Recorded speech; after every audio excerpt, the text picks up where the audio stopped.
amendment, sir. Sir, I rise to oppose this bill as it is not sufficient to meet the purposes stated in the statement of objects and reasons. Sir, I have already moved the amendment to the motion moved by the Honourable Minister.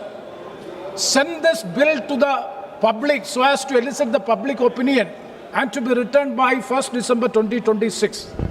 So I may be given little bit time. I am having 16 more amendments also that is yet to be moved. Sir, there are only cosmetic changes in the amendment bill. You are quite aware there is a time limit, time constraint. Yes, sir. Sir, at the time of moving amendments, we will not be getting time. I will not take time. You have not taken time. Because at the time of moving the amendments, we may not get time. That's why I would like to get some time. Sir, there are only cosmetic change in the amendment bill, just an eyewash and to overcome the present political crisis due to the students' agitations against the government. Sir, before coming to the provisions of the bill, I would like to congratulate the students and youth in the street. They were fighting against the government for the genuine cause of the students, and that has become a big victory, and it is a historical agitation made by the students and youth of this country.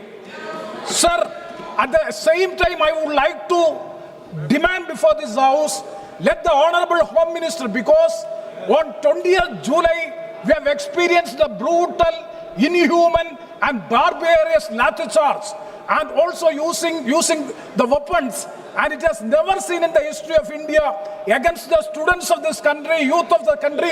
The future of the country is being brutally attacked, and AK-47 gun is used and so many other weapons are used. I would like to know that who is responsible for this. So we demand that let the Honourable Home Minister come to the House and make a statement before the House. Why? Because Honourable Education Minister has resigned. Education Minister has resigned on the basis of accountability. Sir, Education Minister has resigned on the basis of accountability. If that be the case, I would like to know from the government who is responsible for this brutal lathi charge and atrocities against the students and youth of this country. That has to be stated first.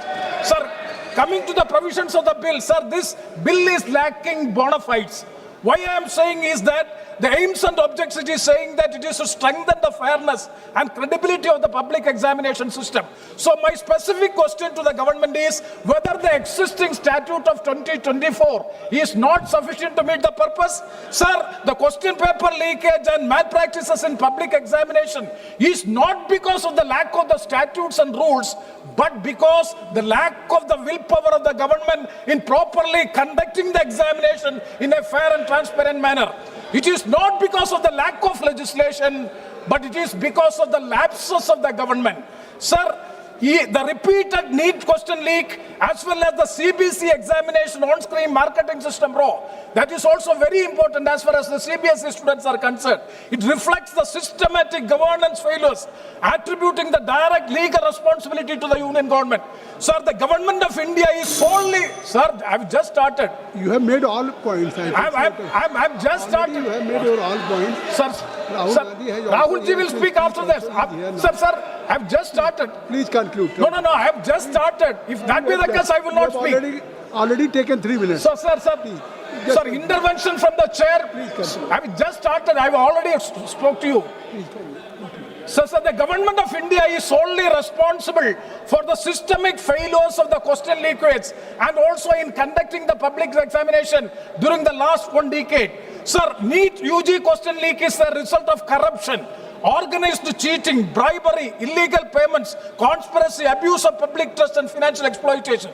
The government of India failed in initiating stringent action against the accused in 2024 question paper leakage and also failed to implement the recommendations of the Radhakrishnan committee. They have submitted 101 recommendations. Unfortunately, that has not been effectively implemented. Sir, I would like to say that the number of students who have committed, sir, please, sir, why you are so intolerant, sir? No, already you have... Why I can understand, because... You have been already given 4 minutes.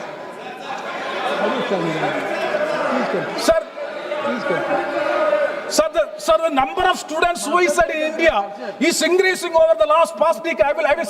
So the National Crimes Record Bureau, the data showing that 65% rise in student suicide between 2013 and 2023.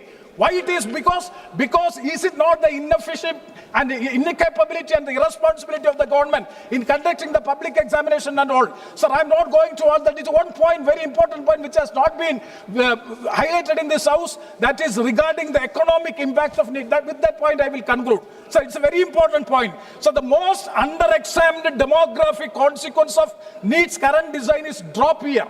Approximately 70% of the NEET qualifiers in any given year are repeaters, students sitting in the examination for the second time, third time, and fourth time. That means India has an estimated of 30 to 35 lakh young people between the age of 18 and 24, and they are in a state of suspended development animation. They are not in higher education.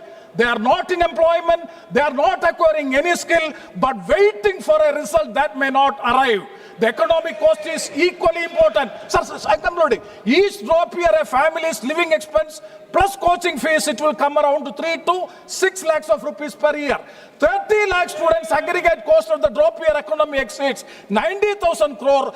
This money does not circulate in the productive economy, does not generate skills, and does not build any human capital. It evaporates only into the coaching industry. So, sir, my suggestion and my submission is kindly entire revamping of the NEET examination is required. The competitive examination has to be reviewed, and all these fair means have to be taken so as to have a proper examination system in the country. Otherwise, the future of the country will be ruined. So with these points, I would like to conclude. Thank you very much, sir.